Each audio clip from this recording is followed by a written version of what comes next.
Boa noite, amada igreja. Graça e paz a todos. Vamos dar início ao nosso estudo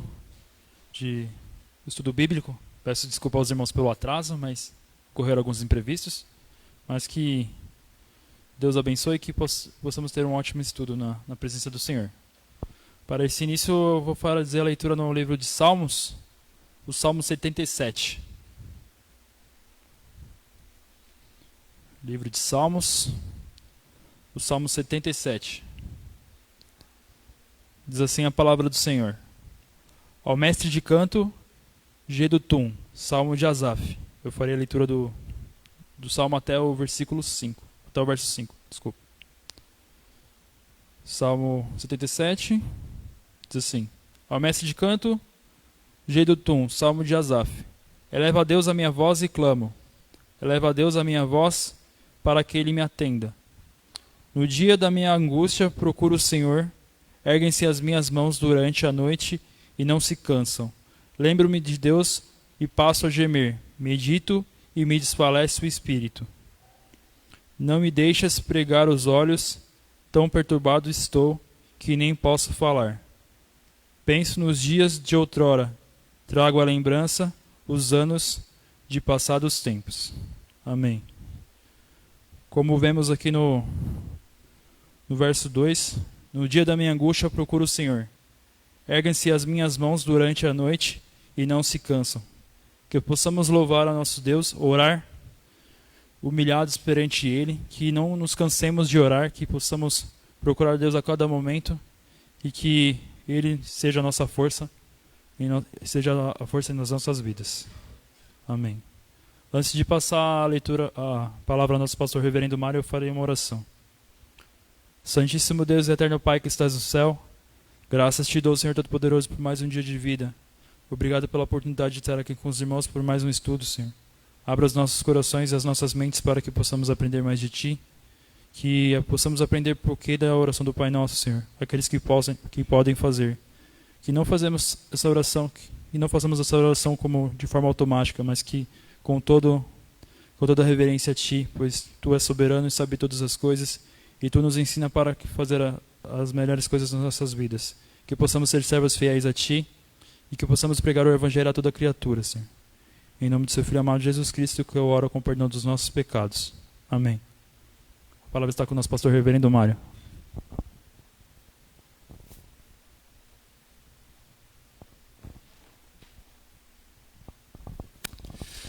Graça e paz, irmãos. Uma boa noite a todos. O problema foi o meu atraso, esse era o problema. Vamos continuar aí o nosso estudo, né? O trânsito está ruim hoje. Nós estamos falando então a respeito da vontade de Deus. Nós falamos na última terça-feira a respeito do arrependimento sincero. Nós falamos da libertação do mundo. E nós falamos também da libertação do mundo. Nós paramos aqui. Aí nós vamos falar um pouquinho hoje da obediência integral, que também é a vontade de Deus, que nós obedeçamos. Então, Deus deseja que lhe obedeçamos prazerosamente, de todo o coração, fazendo as nossas tarefas cotidianas como uma prenda para Deus, já que, em última instância, é a Ele que estamos servindo. Então, uma diferença muito grande entre as religiões de cunho reformado e outras religiões é essa visão do serviço ao Senhor. Então, vamos falar, se você observar, na Igreja Católica, por exemplo, a palavra trabalho, que é do nosso cotidiano, tem uma origem muito pesada, né? Muito ruim. Ela vem de tripalium. Que tripalium eram 3 paus onde pessoas eram amarradas e fustigadas com varas, não é? E daí vem a origem da palavra latina, né, de trabalho, né, do latim. Agora, para nós, é completamente diferente, né? Não só por causa da origem, mas também por causa do entendimento. Não é?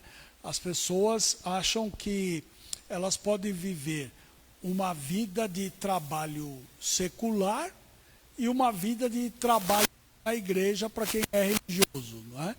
E, na realidade, nós só temos uma vida, nós não temos mais do que uma vida, né? E essa vida tem que ser vivida na presença do Senhor e a serviço dele.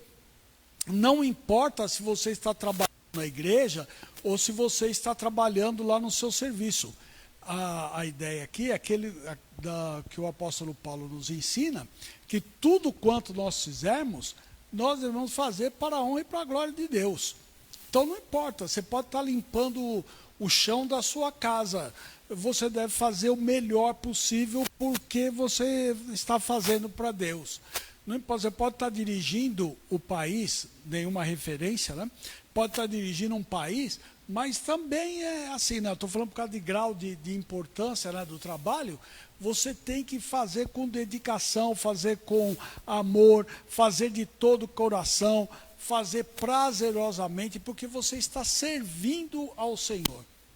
E o nosso trabalho no Senhor nunca é vão, não é?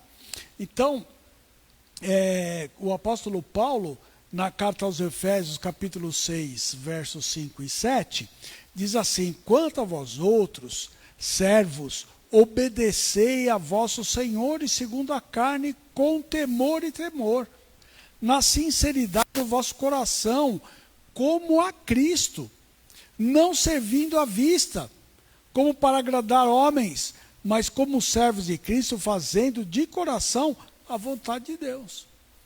Ou seja, quando eu estou lá no meu trabalho, eu faço as coisas, eu procuro fazer as coisas com o maior zelo possível, né? Colocando todo o meu empenho, né, todo o meu prazer naquilo que eu estou fazendo. Porque, na realidade, eu tenho que prestar contas disso ao meu Senhor. E o meu Senhor não é o dono lá da empresa. O meu Senhor é aquele que morreu por mim. Então, eu faço as coisas neste intuito.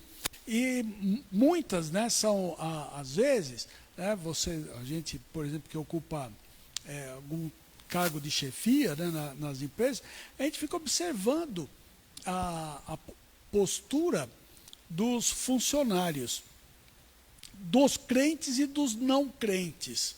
Infelizmente, o que a gente tem observado, que boa parte daqueles que se dizem crentes, né, que servem o Senhor, quando estão trabalhando, fazem corpo mole, não é? Diferentemente de outros que não servem ao Senhor e trabalham sensatamente. Não é? Você pode pegar o seguinte, um exemplo aqui, né? Você entra, por exemplo, às 8 horas no trabalho, não é? E você foi contratado para trabalhar das 8 às 18. Você já chega, a primeira coisa que você faz, o que é? Você vai para o banheiro, né?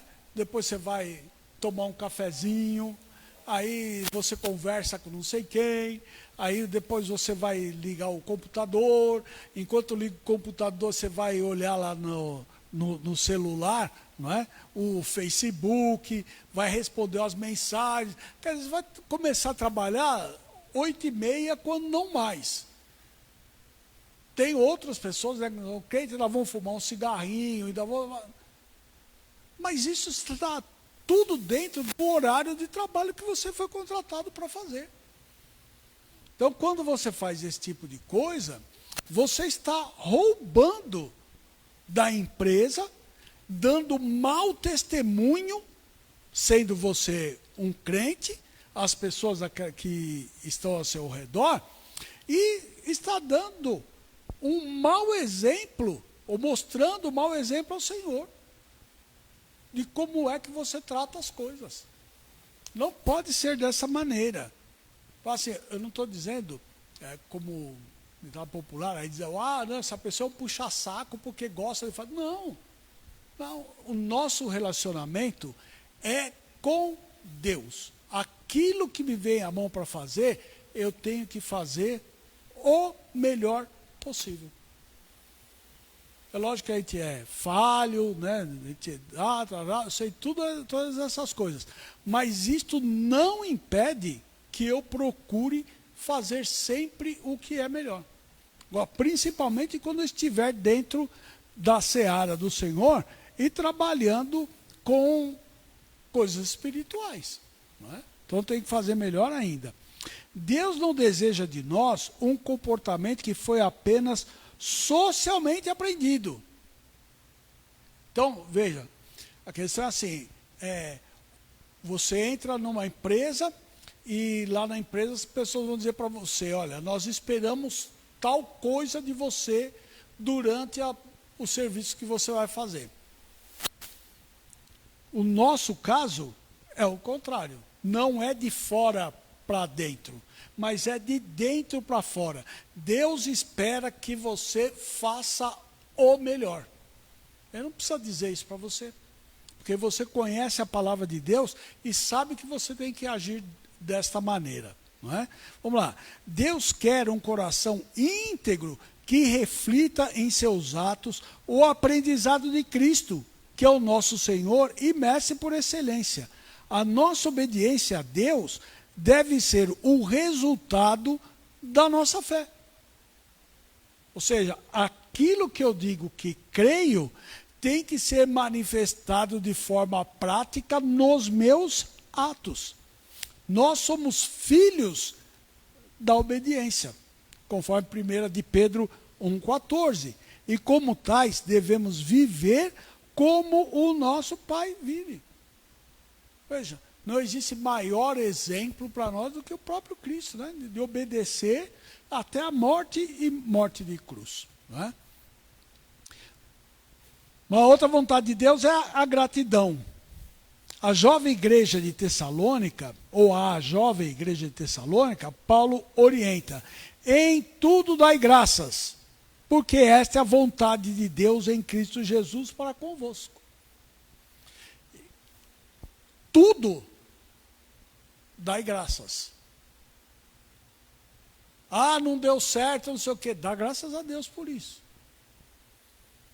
Ah, eu queria tal cargo lá na empresa, lá não consegui. Teve uma outra pessoa. Dá graças a Deus por causa disso. Você ficou doente?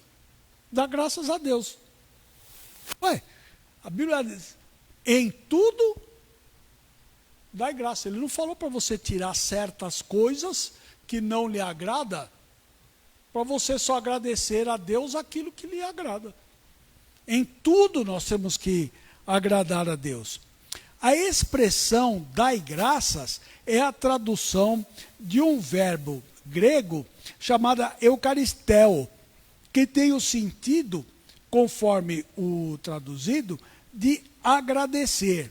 A sua raiz é a mesma do substantivo eucaristia, que pode ser traduzido por gratidão, conforme Atos 24:3. Partindo dessas observações, concluímos que o ato de dar graças só pode ser verdadeiro se proceder de um coração agradecido. Nós temos sempre que ser agradecidos a Deus. Não é? A vontade de Deus é que lhe sejamos agradecidos. Por isso, todas as vezes que reconhecemos os feitos de Deus em nossa vida, Ele agradecemos por isso, estamos concretizando, seja feita a tua vontade, conforme o texto da oração que o Senhor Jesus nos ensinou. A gratidão é a atitude da alma que reconhece a direção de Deus em todos os episódios da nossa existência. Daí a recomendação paulina: em tudo dai graças. Porque veja, a questão é a seguinte: como nós não temos esta capacidade, né, de enxergar o futuro, às vezes as coisas que nós achamos, do nosso ponto de vista, né, que nós achamos que não são boas, A gente não sabe o que vai redundar lá na frente. Mas Deus sabe.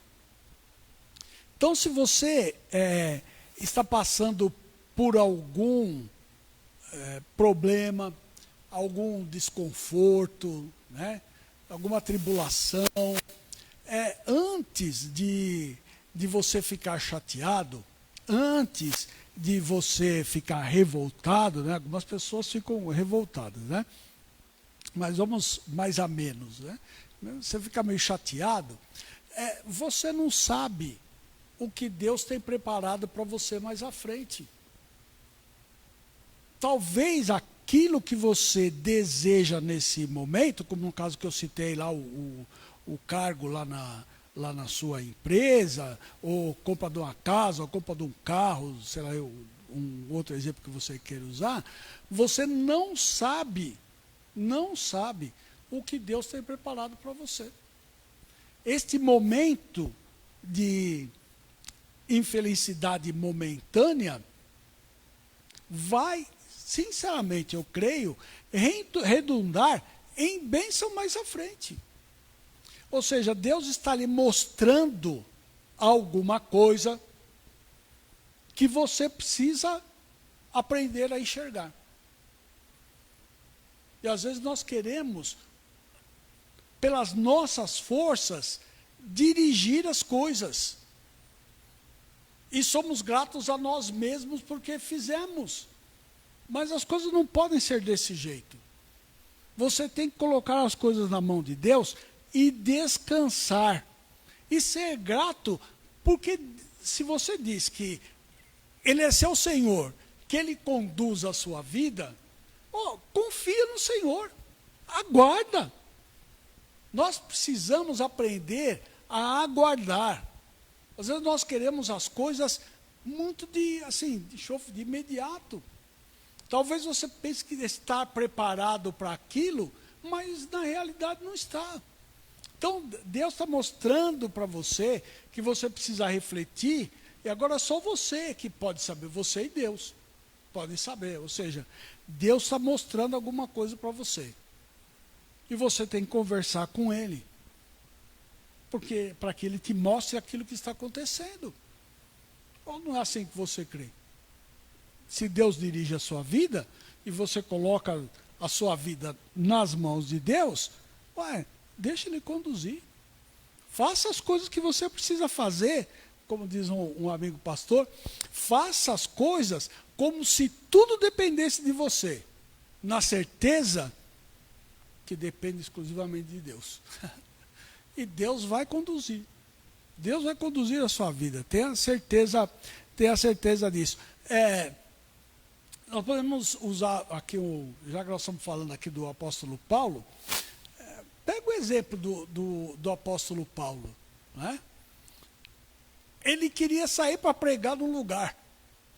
Arrumou tudo, fez todas as circunstâncias, tudo que ele precisava.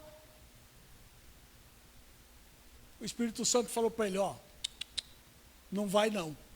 Não é aí que você vai. E Deus mostrou para ele o lugar que ele tinha que ir. Né?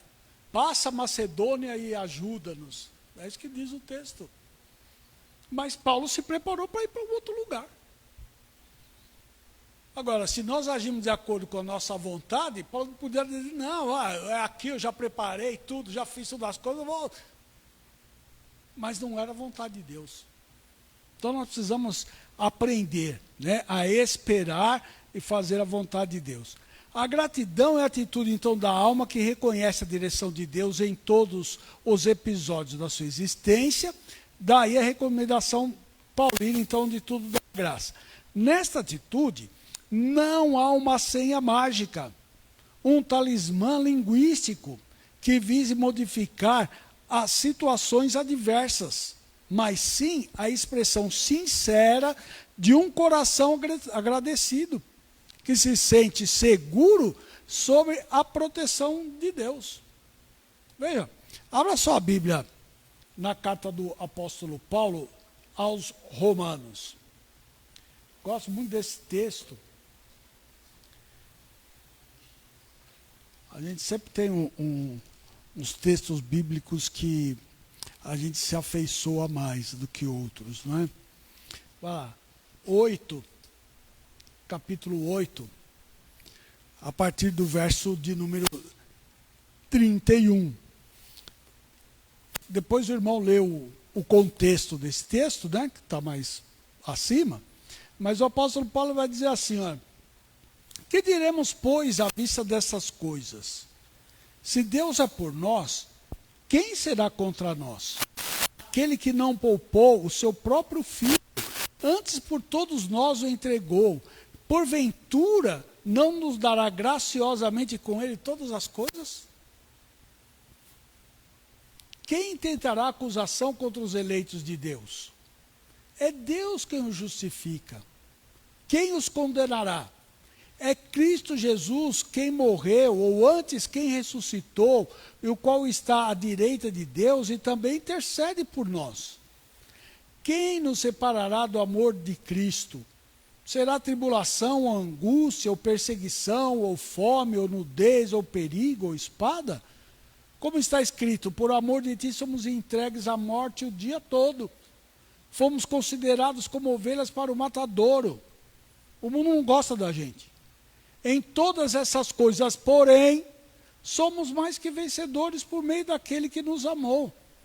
Porque eu estou bem certo de que nem a morte, nem a vida, nem os anjos, nem os principados, nem as coisas do presente, nem do porvir, nem os poderes, nem a altura, nem a profundidade, nem qualquer outra criatura poderá separar-nos do amor de Deus que está em Cristo Jesus. E é por isso que nós devemos ser gratos. Porque nós estamos na mão do nosso Senhor. Nada, ou seja, melhor ainda, coisa alguma pode nos tirar das mãos do Senhor. Não existe esta possibilidade. Só esticando um pouquinho, né? Se isto que está registrado aqui pelo apóstolo Paulo não é certeza de salvação, eu não sei o que é. Não sei o que é. Tem gente aí que vive dizendo que, né, você perde a salvação uma hora, depois ganha a salvação, depois perde a salvação. É assim, ó. Coisa alguma pode nos separar do amor de Deus que está em Cristo Jesus. E por isso nós devemos então ser gratos. Paulo diz que devemos ser imitadores de Deus. E como tais, ao invés de vivermos com conversações torpes, devemos andar em ações de graça. Veja, na carta aos Efésios, vamos trabalhar um pouquinho o texto bíblico, né? Efésios 5, versos de 1 a 4. O apóstolo Paulo escreveu o seguinte: sede, pois, imitadores de Deus como filhos amados, e andai em amor, como também Cristo nos amou e se entregou a si mesmo por nós, como oferta e sacrifício a Deus em aroma suave. Mas a impudicícia e toda sorte de impureza ou cobiça nem sequer se nomeia entre vós, como convém a santos. Veja como é que nós temos nos comportado, não só no nosso meio, que é entre nós, né, cada na sua igreja, mas como você se comporta lá fora. Das coisas que você conversa, das coisas que você fala, né, de como você vive. Então, olha o que o apóstolo Paulo está chamando aqui, chamando a atenção, né? Nem conversações torpes, nem palavras vãs ou chocarrices, né, coisas inconvenientes, né, coisas essas inconvenientes. Antes, pelo contrário, vivamos em ações de graça, agradecendo a Deus. Sabei, pois, isto: nenhum incontinente ou impuro ou avarento que é idólatra tem herança no reino de Cristo e de Deus. Veja, se você diz que crê no Senhor Jesus, que Ele é o seu Senhor e é o seu Salvador, eu não posso viver uma vida que vá de encontro, né? Vá de encontro é assim, né? Choca. E ao encontro é trabalhar juntos, né? de encontro, é assim, chocar. Eu não posso ir de encontro àquilo que a palavra de Deus fala. Eu tenho que procurar viver, então, por ela. Vamos lá. A nossa gratidão a Deus é o resultado da certeza que Ele cuida de nós.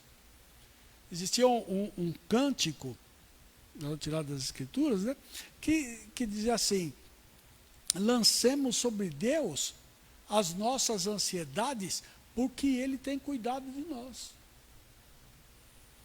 Ele continua dizendo assim: assim falou Jesus, olhai os passarinhos, olhai os lírios do campo, e olhai, a música vai por aí.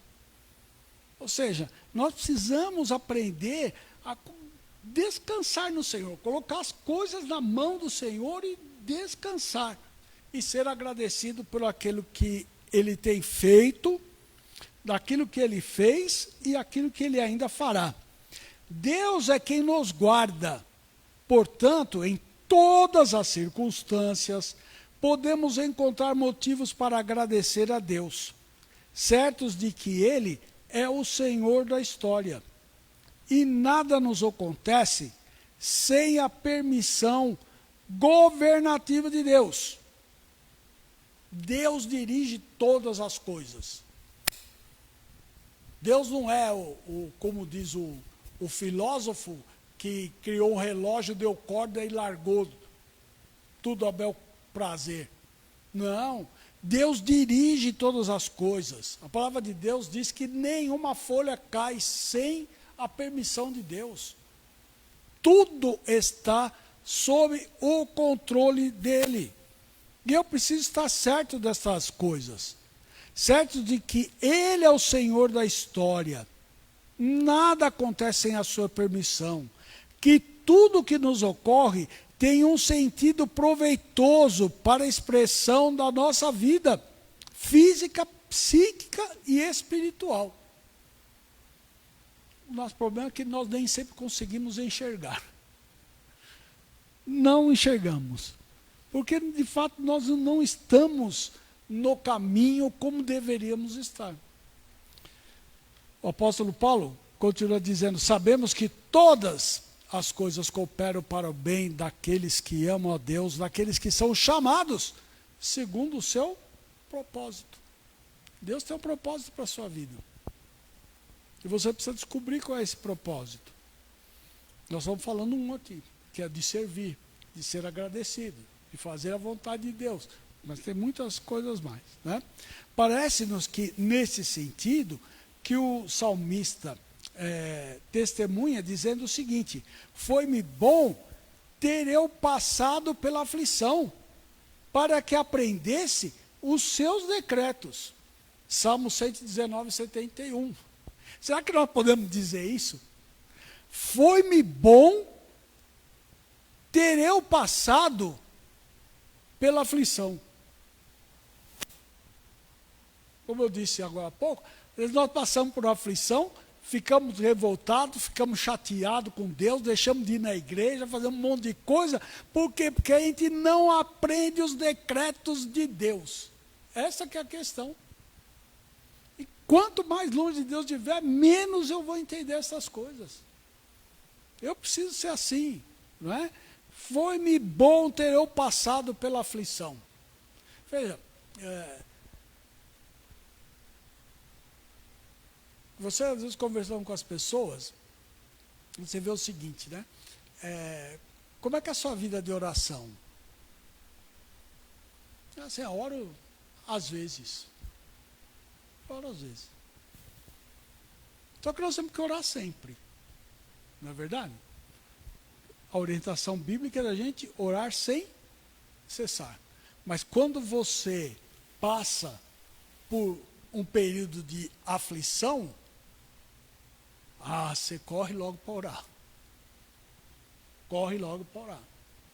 Deus está mostrando para você que aquilo que você está fazendo está afastando você do convívio com Ele. E Deus, de vez em quando, precisa dar uns puxões de orelha.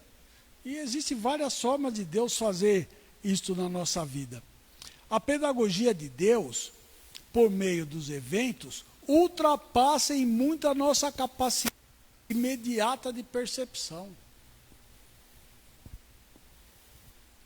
Logo eu fico chateado. Todavia, Deus é o Senhor, e Ele nos ensina, por meio da sua palavra, vivenciada na história. Eu tenho dito isso aqui, acho que uns 3 ou 4 domingos, já que eu cito isso no sermão. Você precisa conhecer a história. Não só a história da igreja, porque nesse período aqui eu tenho falado bastante a esse respeito, mas você precisa conhecer a história. Leia a Bíblia, veja a condução de Deus, veja como Deus protege, como Deus dirige o seu povo. E como o povo invariavelmente foge de Deus, desobedece a Deus. E a vontade dele é que nós o obedeçamos e que façamos a sua vontade. E quando vem então a tribulação, aí corre, por que, Senhor, nós somos o teu povo, e acontece isso. É só você ler as Escrituras.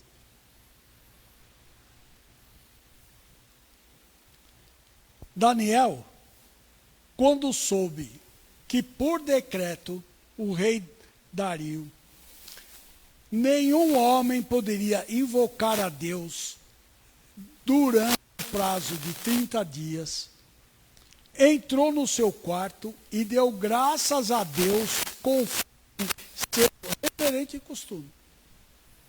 Abra sua Bíblia em Daniel, capítulo 6, verso de número 10.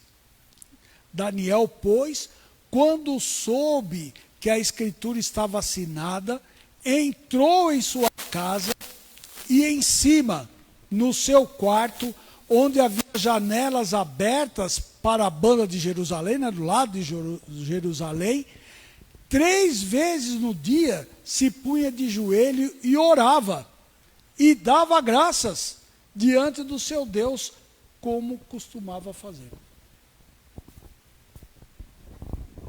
Olha a interferência aqui, vamos lá. Como ele costumava fazer. De costume, oração. Estava conversando com um rapaz que trabalha junto comigo, ele me lembrou muito do meu pai. Que ele me disse o seguinte: irmã, então é assim, eu quando chego de manhã no local onde eu trabalho, a primeira coisa que eu vou fazer é ir para o banheiro orar. Na hora do almoço, antes de sair para almoçar, eu vou para o banheiro orar. E no final do expediente, quando eu termino meu trabalho, eu corro lá no banheiro e vou orar. E eu lembrei do meu pai, porque meu pai trabalhava numa empresa que chamava Farmácia Catedral, que hoje não existe mais. E ele tinha separado lá no armário dele, ao lado do armário, um papelão. E toda hora, ele pegava o papelão lá, ia lá para o banheiro, ajoelhava e orava lá. Não é?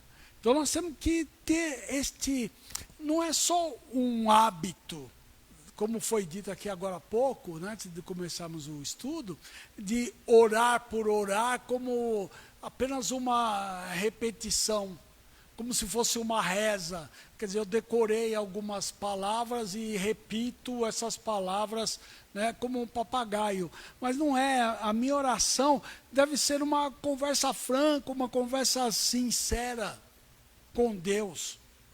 E é isso que Daniel fazia.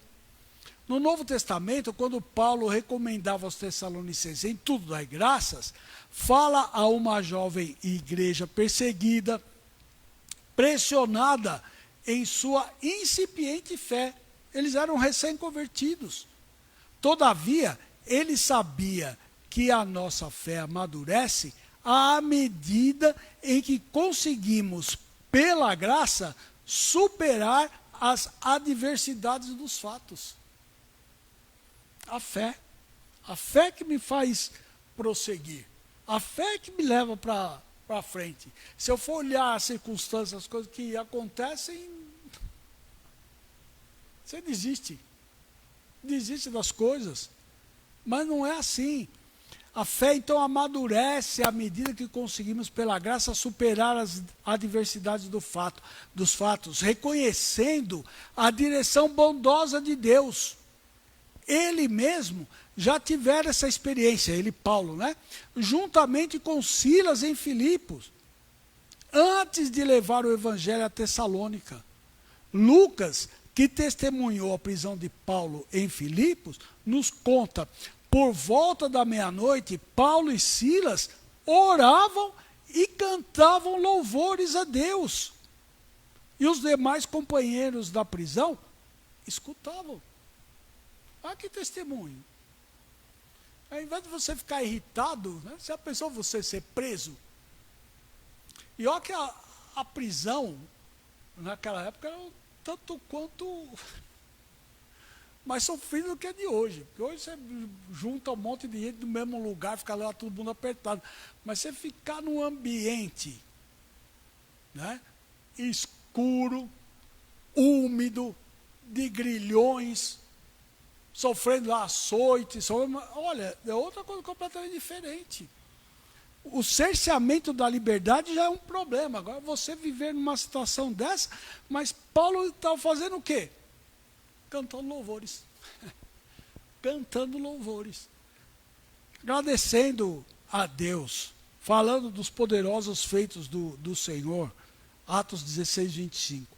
Esta atitude que o texto indica que se repetiu por algum tempo, era inusitada.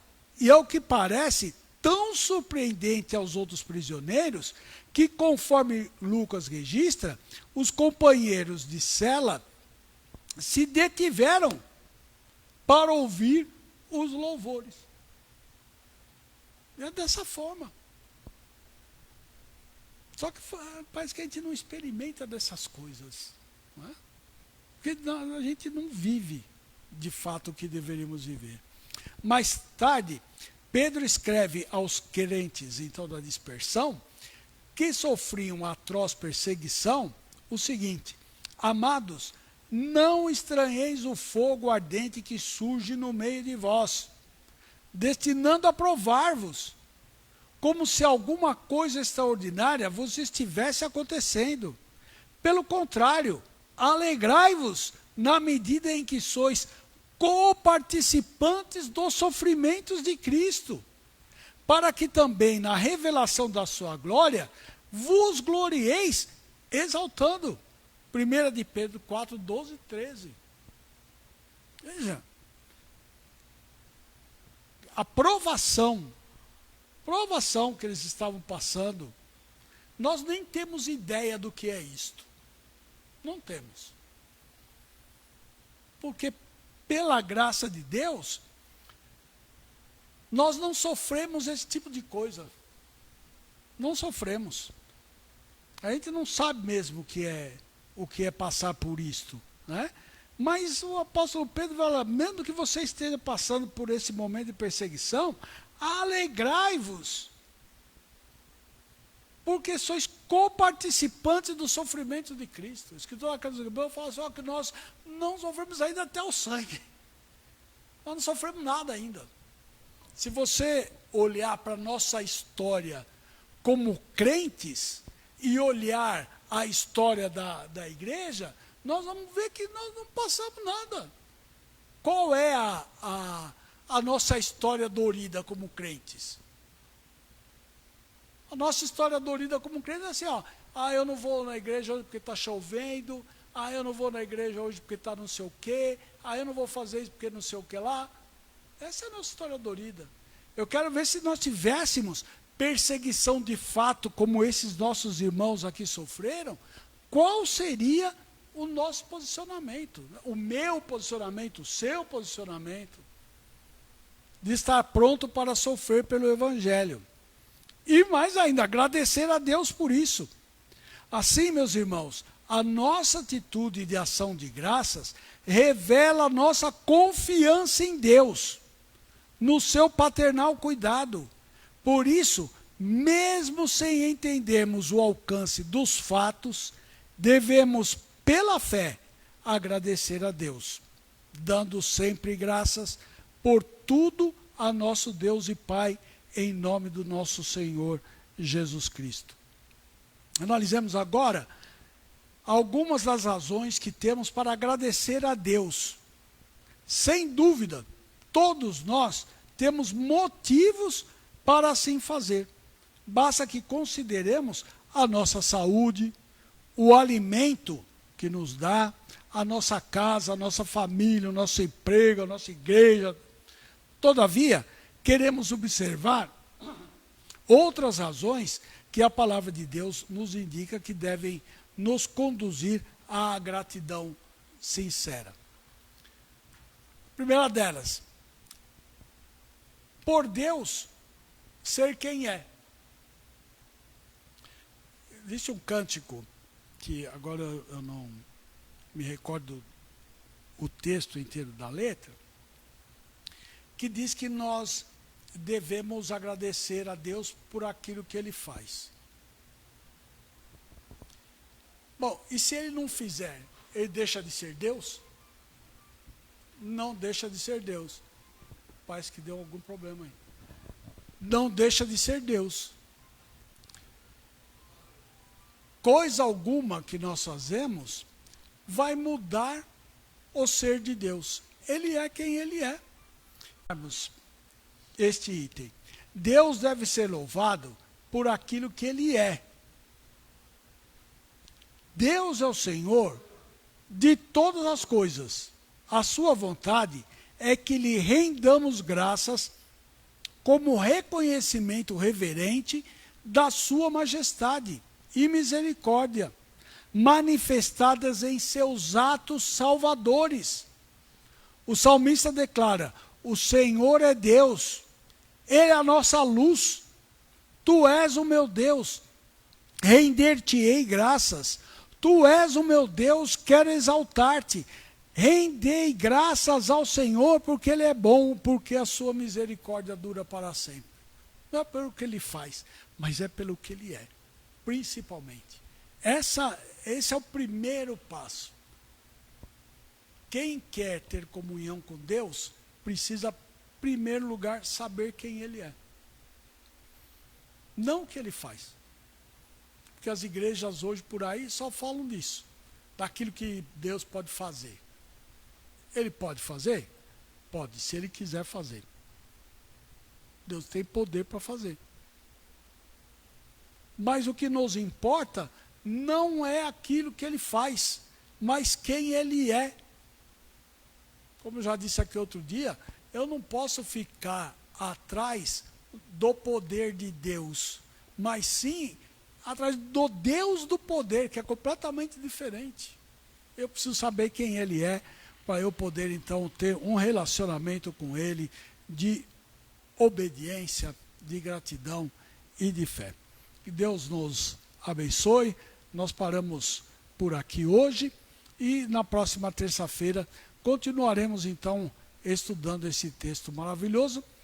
Lembrando mais uma vez e agradecendo, né, ao reverendo Hermestein, né, pelo texto que ele fez. Já está em livro, está à disposição já nas livrarias, não é, o Pai Nosso.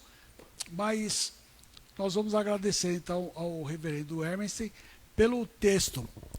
Na época que eu recebi este texto, não era livro ainda, era texto de estudo lá no seminário, né? Então agradecer pela vida do nosso irmão, tá bom? Feche seus olhos, vamos orar ao Senhor. Senhor, nosso Deus e nosso Pai, graça nós te damos, Senhor, pelo dia de hoje, porque sentimos, Senhor, a Tua mão a nos dirigir, a prover, Senhor, as nossas necessidades, dirigir, Senhor, os nossos caminhos. Nós te agradecemos, ó Pai, por termos chegado na Tua casa, te agradecemos esse momento de estudos e te pedimos, ó Pai, dê-nos uma noite de descanso, de sono reparador, e que o dia de amanhã possa ser um dia repleto de realizações e que a nossa luz possa brilhar nesse mundo tenebroso e que sejamos de fato testemunhas obedientes e servidores teus e obedientes à tua vontade. Em nome de Cristo Jesus é que oramos. Amém.